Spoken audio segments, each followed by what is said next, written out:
Welcome to the Knight and Rose Show, where we discuss practical ways of living out an authentic Christian worldview.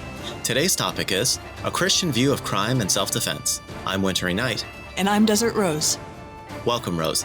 So in today's episode, I want to talk with you about what Christians should know about crime and self-defense. We're going to start by talking about why crime has become a more pressing problem lately. Then we'll talk about what role the police play in stopping crime. Then we'll talk about what the Bible says about Christians owning weapons for self-defense. And finally, we'll talk about the real root cause of crime and what Christians should do to address that. Let's start with crime rates. Well, since 2020, there has been an outcry from the secular left to defund the police and replace them with social workers. Let me read from an article from the Washington Examiner. It's a story dated June 2022. Pretty recent. Yes. Democratic cities across the country reduced funding for their police forces over the past 2 years.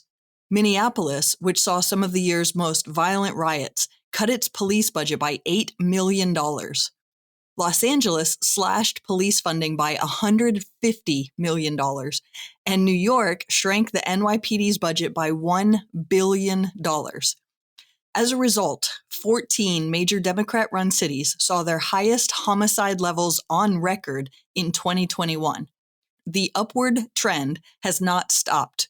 Fox News recently analyzed data from 7 major cities and found that this year, violent crimes have increased up to 40% over 2021. The increase has been particularly pronounced in New York City and Seattle, 2 cities that were on the leading edge of the defund the police movement. It's not just homicide rates that are up. Carjackings have become commonplace in many cities, and major increases in organized retail theft have left business owners struggling, frustrated, and feeling abandoned by local leaders. Wow. Well, we did an entire podcast about how this defund the police movement just started out with the myth that huge numbers of unarmed, law-abiding blacks were being killed without justification by white police officers because of racial bias. Mm-hmm. The reality is that the number of unarmed blacks who are killed each year by the police is in the single digits. I think it was down to like six for the last year. Yeah, and even those handful of cases that are counted as unarmed killings include situations in which criminals resisting arrest, acting violently, and using other items besides firearms as weapons against the police. Yes, if anyone is interested in going back and listening to that episode, that was episode number 9, which was entitled The Truth About Black Lives Matter. But let's move on with this podcast. So police budgets were slashed in some of these Democrat cities with very leftist mayors. But not only were those budgets slashed, but the mayors themselves seem to want to have the police stand down so that the criminals would be given space to riot, loot, commit arson, etc. Yeah, so an article from American Greatness from May 2021 calls this permissive approach to crime the blow off steam approach. I'll read from that article. It says, this approach is rooted in the idea that rioters have legitimate grievances, that ordinary free speech is inadequate for their concerns, and that riots are an expression of understandable anger and emotion. In other words, if you let protesters cathartically break a few things and burn down a few stores, their passions will burn out and things will return to normal.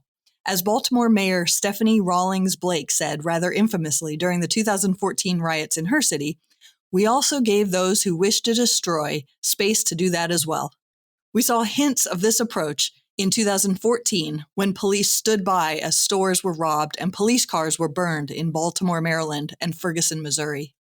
Wow. Can you imagine if parents approached disciplining their children that way? Oh, that'd be pretty funny, right? Like, hey, Johnny, I understand you're angry and you need to destroy some things, maybe set some fires, maybe, I don't know, kill a few neighbors if they try to stop you. So I'm going to give you the space to do that. Don't worry, I'll pay for the damages. But just know that I'm really crossing my fingers and hoping that at some point you'll get tired of destroying things and become a healthy, law-abiding citizen. Yeah, that the thing is that ridiculous. That mayor of Baltimore, she's not going to pay for the damages, right? Right. She's going to true. have the insurance companies pay, and she's going to raise property taxes on the people who pay her salary, as if the criminals were paying her salary instead of the law-abiding people. Right. Anyway, one thing I've learned from reading military history, just in general, this is the lesson of military history, is that if somebody is being aggressive, then the best thing to do is to deter their aggression with a strong show of strength. If you appease them and just try to make it go away by kind of ignoring that they're annexing other people's land or invading places or rearming or developing weapons, then it just ends up being worse trouble for you later. In fact, we could have had a much shorter, much less severe World War II if we had been willing to stop the Germans when they were doing the first steps of their campaign of aggression. And I think the same thing applies to criminals, is that if you let them know that there's going to be a price to pay, then you're less likely to see them being emboldened to destroy things, hurt people, steal things, and so on. Yeah, exactly. We see that in one administration after another. When we, the U.S., show a force of strength, other nations are far less likely to attack when we don't want them to, and vice versa. When we show weakness, more attacks seem to be the inevitable result.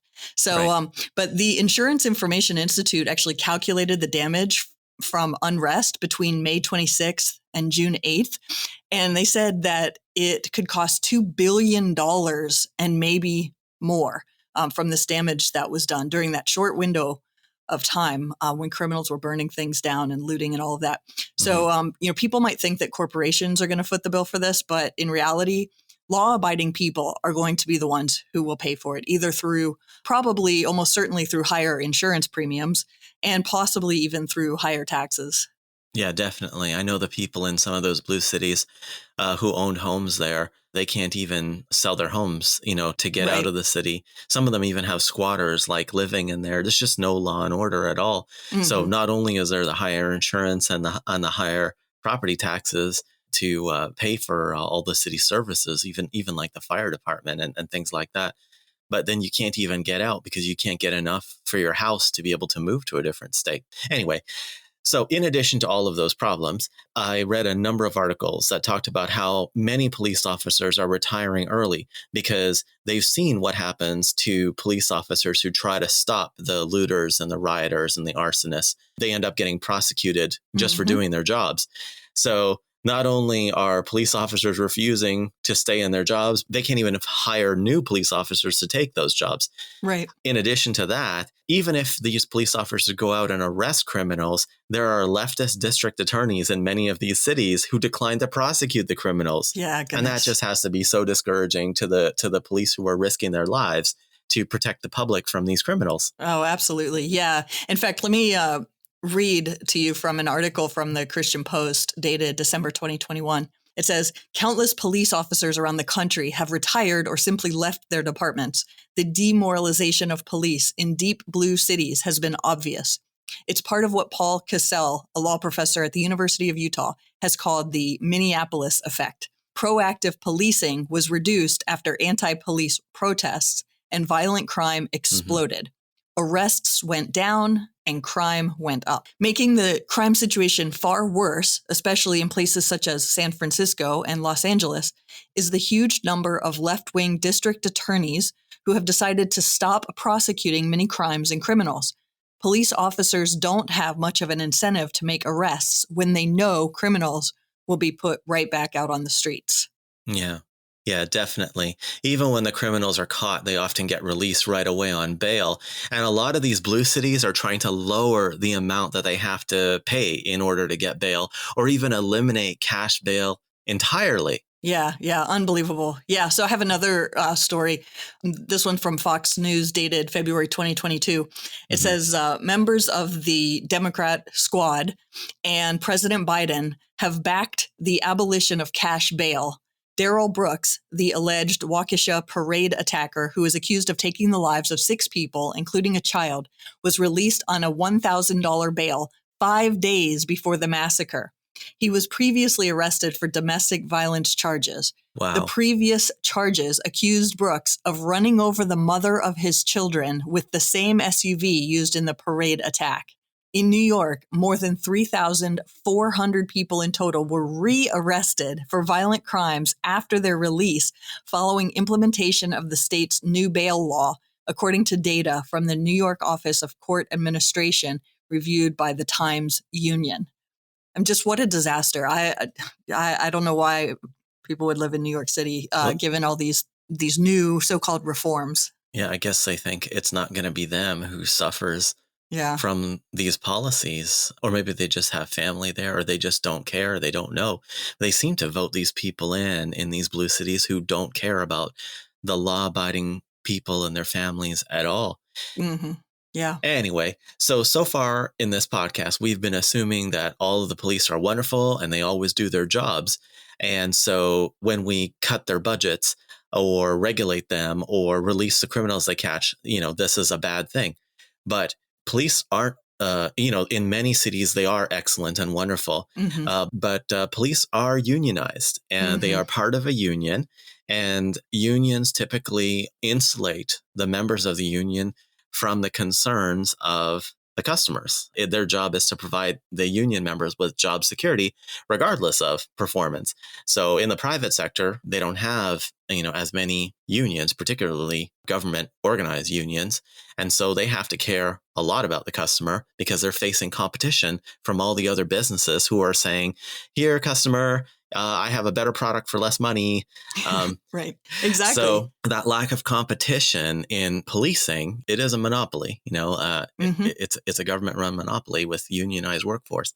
So that lack of competition can sometimes make the police indifferent to the needs of people who pay their salaries. And that's just in some cities, and Right. in some cases. In general, the police are very good on crime, but there are some bad apples. Yeah, exactly. And I'm sure you remember the Parkland shooting at Stoneman Douglas High School. Oh, yes. So a lot of those students have actually become youth activists for gun control because their leaders have told them that guns are the problem. Guns are why people were killed at their school that day. Mhm. But according to investigations, there were at least 8 armed policemen who rushed to the site and then refused to go inside, even though they heard gunshots. Yeah. This was the one in Florida, right? That's right. Yeah, exactly. Okay. And so a New York Times article from December 18 of 2018 reported that at least 8 sheriff's deputies who raced to the school and heard gunshots stayed outside the building, and officers lost even more time scrambling to retrieve bulletproof vests from their cars. Wow. That sounds similar to what just happened in, I'm maybe pronouncing this wrong, but Uvalde, Texas. They had another case where the local police showed up and they waited a long period of time before. I don't remember how exactly it was resolved or who went in, but they waited a long time while children were being killed. They waited over an hour. Exactly. I heard that they never even tried the door to the classroom where this was happening, and even if it had been locked, which it wasn't. Yeah, which apparently it wasn't. They had a tool to force the door and they just refused to go in. So, the thing is that other police from other police departments, they went in, So it's really, this is not a bashing of all police. This is saying that what we're trying to do is we're trying to say in this podcast is say to Christians, in general, the police do an excellent job of deterring crime. However, sometimes the police are incompetent, cowardly. And so if you are paying taxes for them to help you, it may be the case that all those taxes that you're paying don't help you in the moment where you're being attacked by a violent criminal. Yeah, right. Yeah. And just back to Parkland for a moment, the police had actually received dozens of calls for years from concerned citizens who were worried about violence from this kid, Nicholas Cruz, who was the mass shooter in Parkland. So, red flag laws like those just recently passed by Republicans and Democrats would not have prevented this mass shooting either. Wow. Dozens of calls about the guy who did the shooting. And the police didn't do anything about it. That's right. Exactly. For years. Wow. So I'll read from CNN, who reported that, quote, records obtained from the sheriff's office by CNN show the law enforcement agency received at least 45 calls for service relating to mass shooter Nicholas Cruz or his brother from 2008 to 2017, before the attack at Marjorie Stoneman Douglas High School in Parkland on February 14th. The sheriff's office has insisted it received no more than 23 calls for service regarding Cruz or his family. So even with the conservative number given by the sheriff's office, there were almost 24 calls about this kid and his family from 2008 to 2017. Wow. Yeah, that's a good point. And yet it could be worse. Not only could you have, this kind of situation with the police, but sometimes the police are actually unwilling to provide service to people because of their religion or their politics, or they apply the law inconsistently, depending on the religion or the politics of the people that they're supposed to be helping. Mm-hmm. Yeah, exactly. And consider the story about Democrat District Attorney John Chisholm. You actually originally had pointed me toward this story. The UK Daily Mail reported in September of 2014, a Democratic district attorney who has pursued Wisconsin Republican Governor Scott Walker over alleged campaign finance violations told a fellow prosecutor that his crying wife, a union official, drove him to hunt the governor and his conservative allies because of his anti-union laws feared by organized labor. Leaders of virtually every conservative political nonprofit in Wisconsin, 29 in all, have found themselves swept up in Chisholm's criminal probe as they were hit with pre-dawn raids that seized their computers, cell phones, email records, even a child's iPad. Wow. Yeah. Pre-dawn raids by armed police. Anyway, continue reading. So it continues. Armed police kept many of them from contacting their lawyers or corralling their children in some cases, while they executed searches initiated by Chisholm over a period of 1.5 years. Yeah, I remember that story. This is like my nightmare story. Yeah. This story will always be with me because it really shows me the concrete picture of the concerns I have about government using the police to attack their political opponents. Mm-hmm. So I'm a big fan of Scott Walker, the Republican governor. He was my candidate of choice in the Republican presidential primaries. I read his book. His book was about the law that precipitated all these raids, was something called Act 10. And he was trying to make it so that people who are part of unions didn't have to be forced to join the union in order to work. Right. He wanted them to make the paying of union dues optional. The unions went berserk over this, and yes, because this teacher lady cried about what was happening to the unions, which she really believed in and was very strongly supportive of, and her husband was a district attorney in this Democrat-dominated Milwaukee County. He went after the conservatives with armed police and pre-dawn raids. And I remember reading articles about this where the police said, if you don't restrain your dog, we will shoot the dog. Mm-hmm. And, you can imagine just being in your home sleepy and having armed police show up at your door and banging on the door saying, if you don't let us in, we're going to break the door down. And for what? Well, no criminal charges ever emerged from these pre-dawn raids by armed police. The whole thing was just an attempt by this district attorney, because of his crying union wife, to intimidate conservatives from participating in the political process. So I think, given what we've said before, let's just summarize. In general, the police have a deterrent effect on crime, and Christians should disagree with defunding them. Sometimes, in some places, the police don't do a good job. And in other times, the police actually discriminate against Christians and conservatives. So we're still kind of searching for an answer here about how what's the best way for us to deal with this surge in crime. Yeah, this reminds me of a few different things. For one thing, it reminds me of what I've seen in country after country that I've been to that is really poor and with a lot of crime and in need of a lot of help. I've been to a lot of countries like that. And one thing that I see is consistent in all of those places is that when a new party or tribe or whatever gets into office, they go after their opponents. And so whenever there's an election, there are fires and riots and looting and people are killed, and the new power comes in and they just go after their own interests. This actually also reminds me of how during the pandemic, Christian churches were closed to services, but BLM marches were allowed to continue. So there was this very clear double standard. Pastors and congregants were ticketed and even arrested while BLM held massive rallies, and that was perfectly fine. So even here in the US, sometimes the laws are not enforced fairly, and especially in deep blue areas. I guess we're getting to the point where we need to talk solutions here. Mm-hmm. So what do you think that Christians should do to respond to this rise in criminal activity, given what we said about the effectiveness, the declining effectiveness of the police in some areas where they're being defunded, and the possibility of incompetent police or even bias against Christians and conservatives from district attorneys or other people who may not want to apply the law fairly, regardless of religious beliefs or political beliefs? Yeah, well, we have the Second Amendment in the U.S., which allows us to own firearms for self-defense. So that's significant. Yeah, so we do have that political right, but is this something that Christians should do? What does the Bible say about owning weapons and self-defense?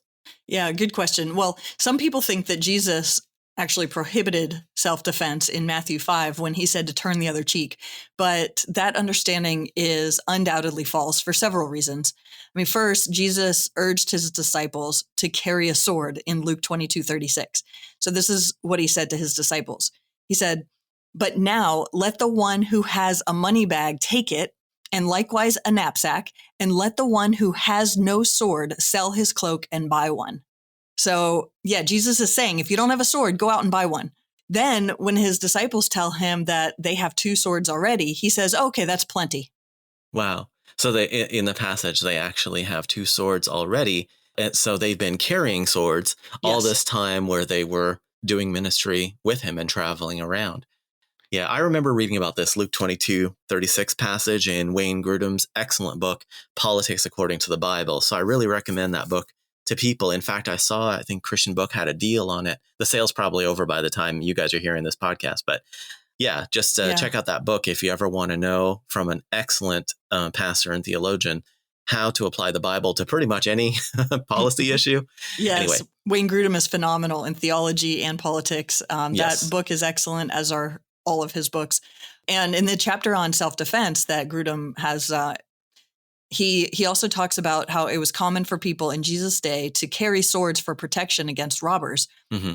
In addition, we know that Jesus' command for his disciples to make sure they had swords extended beyond just that one occasion when he told them to make sure to get some, because Peter still had his sword when the authorities came to arrest Jesus in Luke 22. Oh, I remember that part where Peter cuts off the ear of one of the people. But remember, Jesus rebuked Peter for using his sword. So he's pro sword control. Okay, so when Peter cut off the ear of the servant of the high priest, Jesus warned Peter that all who take the sword will perish by the sword. But this shows that his disciples had been carrying around swords for 3 years, and he never told them to throw them away or get rid of them. In fact, even after Peter cut off the guy's ear, Jesus didn't tell him to throw away his sword. He told him to keep his sword when he said, "Put your sword back into its place." Okay, so this is interesting because they're carrying the swords around. So it's not like some countries allow you to have, a weapon in your home for home defense, but you can't carry it when you go out. So this policy would actually allow the concealed carry of swords. Yes, but if he lived today, he would probably need to get a concealed carry permit like I did. Yeah, I had to get one too, but not for swords. Not for yes. Yeah, I mean, in context, it really becomes clear that Jesus' warning to Peter was not a warning about having dangerous utensils or swords or weapons. His warning to Peter was that this was not the way he was going to advance the kingdom of God. The kingdom of God was not going to advance by force. Self-defense is necessary. So yes, as they were traveling all over the regions, he wanted his disciples to have swords, but Jews of that time expected the Messiah to come as a warrior and to overthrow the Romans by force. And Peter was ready to fight with literal swords to advance the kingdom. And Jesus said, no, that's not the way it's going to happen. And then he surrendered to crucifixion. Right. Very different from Islam. Yes, exactly. Very clear distinction there. Yeah. Yeah, definitely. So, yeah, I don't remember reading about any sword fights in the New Testament. So probably what these things were for, although that would probably be in the movie. If they made a movie about the New Testament, there Oh, would be sword fights. undoubtedly. Yeah, especially if Netflix or somebody made it and then they just didn't care. Yeah, so probably they're just carrying these things around to deter criminals. Like they're not real excited about having to fight, but they're just thinking, well, if we have a couple of these, then we're not going to get robbed. So hmm you just have to carry it and maybe show it in an extreme case, but you wouldn't have to use it. hmm And that Ideally. actually happens in real life. Do you remember hmm this case of this a mass shooting that occurred in Texas? I think it was in 2019. Yeah, the one at the church. Yeah, so this guy was able to deter a crime by using his. He was able to make the crime less bad than it was. Yeah, actually, there was an article in the Christian Post from December of 2019 about that, and I'll go ahead and read a little bit from that because I actually have that right here. Okay. On Sunday, a gunman opened fire at the church, killing 2 people before being brought down by Jack Wilson, a 71-year-old firearms instructor who has also been a reserve sheriff's deputy. On Facebook, Wilson wrote, "I just want to thank all who have sent their prayers and comments on the events of today. The events at West Freeway Church of Christ put me in a position that I would hope no one would have to be in, but evil exists, and I had to take out an active shooter in church." After the shooting, Texas officials credited the state's gun laws for preventing further deaths. A measure enacted this year allows licensed handgun holders to carry a weapon in churches, synagogues, and other houses of worship. Yeah, I like that extract from this article from Christian Post because it really shows the interest that Christians should have in legislation. Because a piece of legislation is passed this year, which was 2019, and then like a couple minutes later, the legislation is used by Christians to defend themselves from a dangerous attacker. Right. So, in that case, the gun had to be fired in order to prevent a crime. But I know from reading a lot of studies on gun ownership from different people that a lot of the time guns don't get fired in order to deter a crime. In fact, they don't even they don't even have to fire a warning shot. Just like brandishing the weapon or showing the weapon to an attacker will cause most attackers to break off their attack. And I think in some places it's illegal to brandish a weapon. So what I mean by that is you're facing not you, but a person who has a concealed carry permit and has a concealed weapon is facing an imminent threat of serious bodily injury or death. And they pull out their weapon in order to defend themselves, and the person sees it. That's what I mean when I say brandishing. I mean, You're not supposed to brandish a weapon, in order to intimidate people. But in this case, I'm saying this person is acting in self-defense, getting ready to defend themselves from what they see as a threat of serious bodily injury or death. And that causes the attacker to break off their attack. Yeah. Gary Kleck, have you heard of him? Yes. He's one of the authors of these studies. Yeah. So he's also referenced in Wayne Grudem's book, but he's Wayne Grudem knows everything. He knows every Bible verse that applies to. Oh, it's cloudy today, so let me give you a list of 50 Bible verses that apply to the weather. But anytime he talks about something that is interesting to us, then he has a million Bible verses, and then he's also got a million studies to go with it. Exactly. If you're ever trying to get a biblical worldview, this is your guy. Anyway, tell us about Gary Kleck. Yeah, definitely. So Gary Kleck is a left-leaning criminologist at Florida State University, and he published an article in September of 2020 in the American Journal of Criminal Justice. Okay. And that article says at least 21 national surveys have asked large samples of the U.S. adult population whether they had used guns defensively, including 17 privately sponsored surveys before 2000 and at least 4 more since 2000. The private surveys have generally yielded annual estimates of the number of DGUs by adults against other persons in the 1 to 3 million range. 1 to 3 million DGUs. What's a DGU? Yeah. Okay, so that's an acronym for defensive gun use.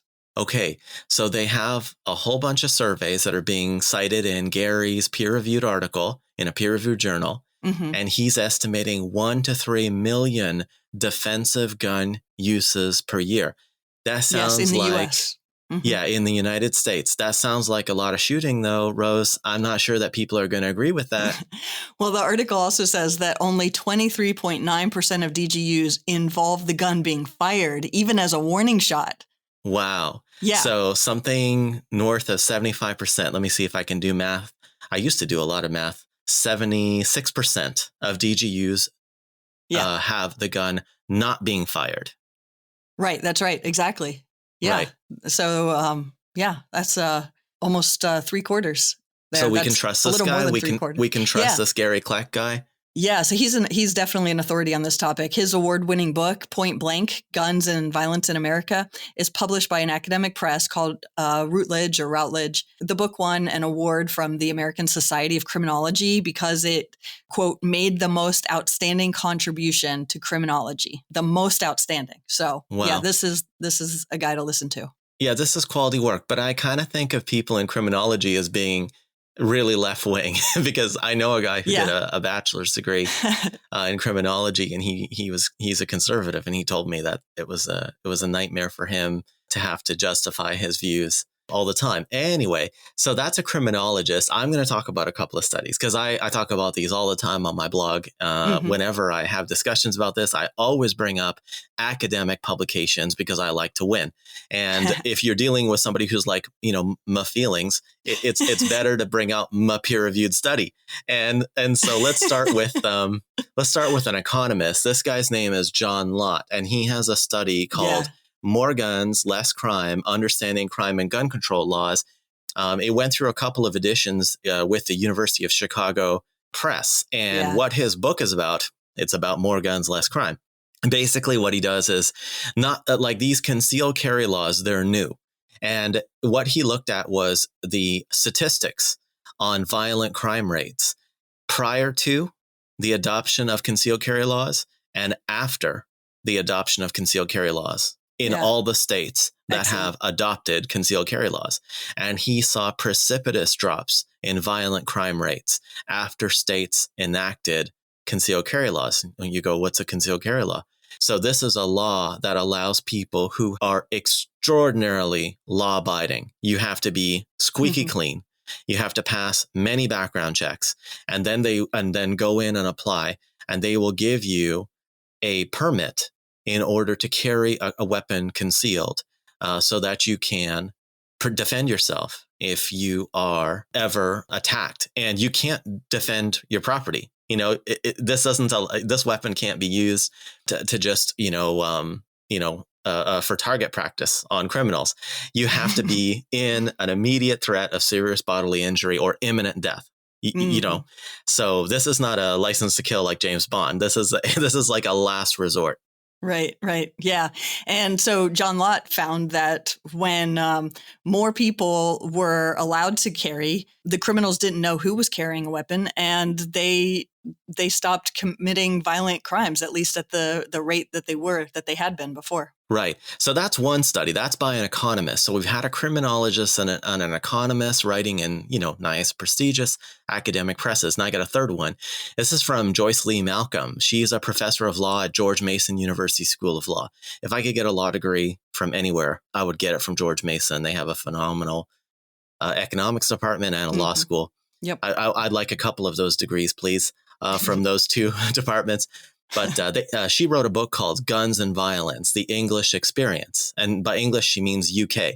And that book is published by Harvard University Press. So in this book, she analyzes how the violent crime rate in the UK more than doubled in the 4 years after the UK banned almost all gun ownership by law-abiding people. So this is the flip side to the John Lott study. Okay, yes. So the criminals knew their victims would not be armed, so they committed even more violent crimes. Right. So, So that's three academic studies, a criminologist, an economist, and now a law professor. Yeah. So given all this experience from academic studies and books, it's surprising to me to learn that, for example, like in July 2022, the Democrats in the House passed a ban on many semi-automatic weapons. The Texas Tribune reported in July 2022, the U.S. House approved a bill that would impose the first ban in decades on semi-automatic weapons. The bill would ban the importing, manufacturing, selling, transferring, or possession of certain types of semi-automatic weapons. It would cover semi-automatic pistols and rifles that accept detachable magazines and have certain types of barrels, grips, and stocks. Wow. Yeah. So semi-automatic, as you know, just means that you pull the trigger once and one bullet comes out. You have to pull it again to get another bullet to come out. So semi-automatic actually describes most guns that people own. Right. Okay. So people who don't know guns very well, and you and I have been kind of exploring this a little bit. Like we both went out and got concealed carry permits and we had to qualify and everything like that. Yes. So we, a semi-automatic firearm, we know what this is. This is not a firearm where you hold the trigger down and it just keeps firing all the time. That's what like a journalist would think, who's, he never touched a gun in his entire life and just drank his way in, through college with $1 million in student loans that he now needs a bailout for. I'm surprised you didn't say philosophy major since you like that so no, much. Journalists are. I can understand philosophy. Journalism is something else. This is not an automatic weapon. Okay, right. This is one trigger pull, one bullet comes out, and this is what they're banning. It just doesn't make any sense to me. This does remind me of something, though, that the police officer who taught my concealed carry permit course told me. I just want to get this into the podcast so people understand people who go out and get these permits and own weapons. Mm-hmm. He said this. He said, even if you're 100% justified in defending yourself with a weapon, it's better to avoid the threat that causes you to do that in the first place. Mm-hmm. He talked about situational awareness and crossing the street. If you see something on the other side of the street that looks dangerous, avoiding dark places, not going into the city, not going downtown at night. So basically, even for people who believe in concealed carry permits and believe in firearm ownership, the advice that you get from the experts is, please never do this. Right. And that's because it is going to involve you with the law. You will have a lot of explaining to do because they don't just let these things go typically, especially if you're living in a blue area. So the best thing you can do is to defend yourself. The first thing you can do to defend yourself is when you're young, think about what education you're going to get so that you can have a high paying job that allows you to afford to live in a nice area, maybe a red state and a small city with an accountable police force and maybe a Republican mayor rather than the Baltimore mayor who's like, let the rioters have space to riot in your house. Mm-hmm.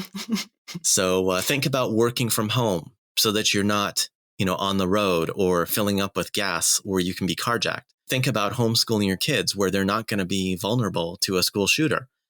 Christians need to, that's what this podcast is about. We're saying crime is getting worse. The police are good, but they're not always good. And what should you do about it? And the first line of defense, although obviously from the Bible we've seen owning a gun is permitted, the best line of defense is to think about how you're going to live and make sure that you put yourself in a position where you never have to deal with this. Mm-hmm. Yeah. And, those are all great pieces of advice. And I advise people to do all of those things as well, actually. But at the same time, I don't want us to get too far into a bunker type mentality. We do have to solve the crime problem by attacking the root cause.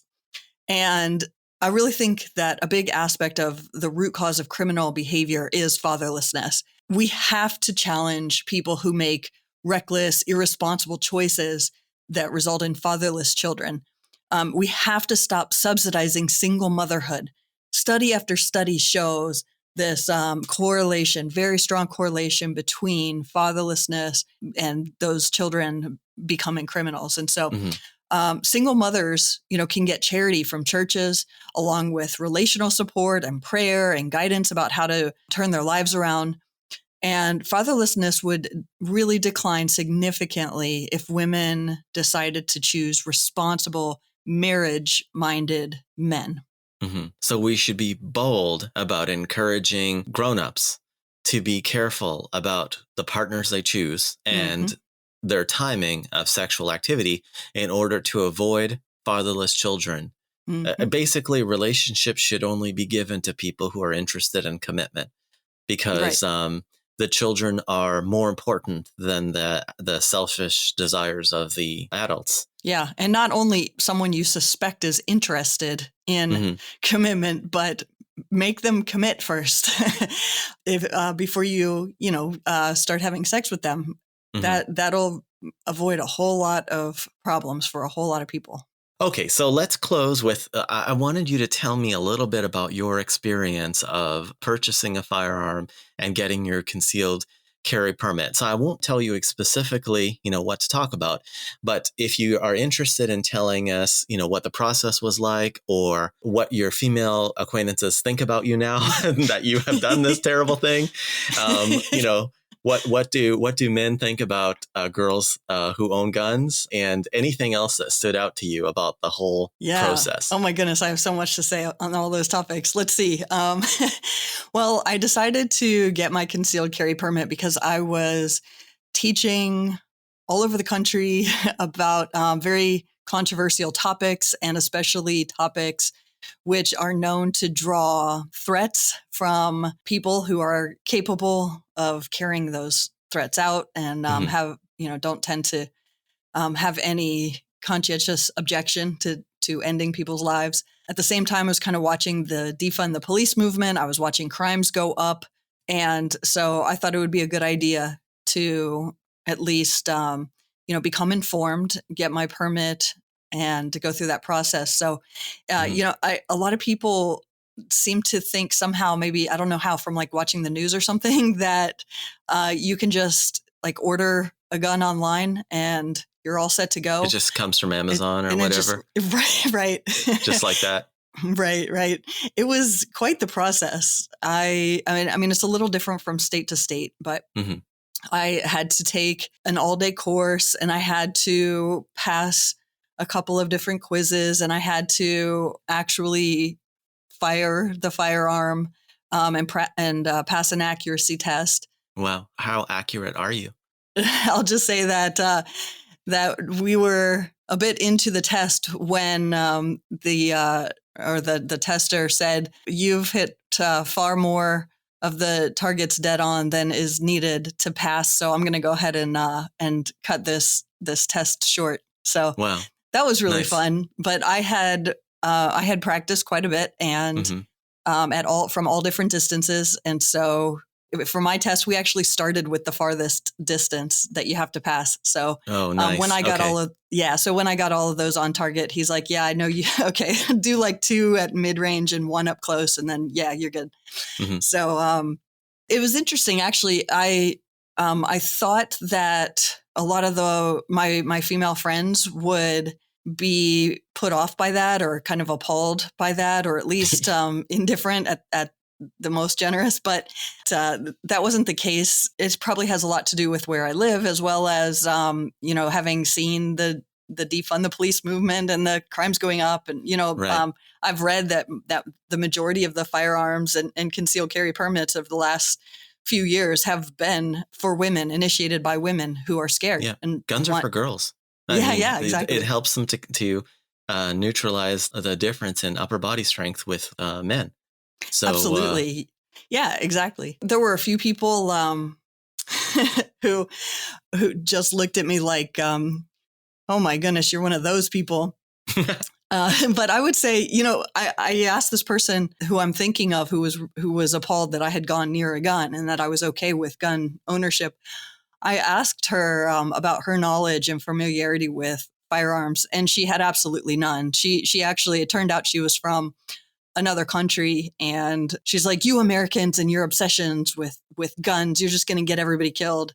And so I encouraged her to read the studies and to learn more information, and not just trust her stereotypes that are perpetuated in her home country. So for anyone who is scared of guns, or who is skeptical of the value of concealed carry, I would say read the studies, get training. They are, as you said, great equalizers against large men who wish to do us harm.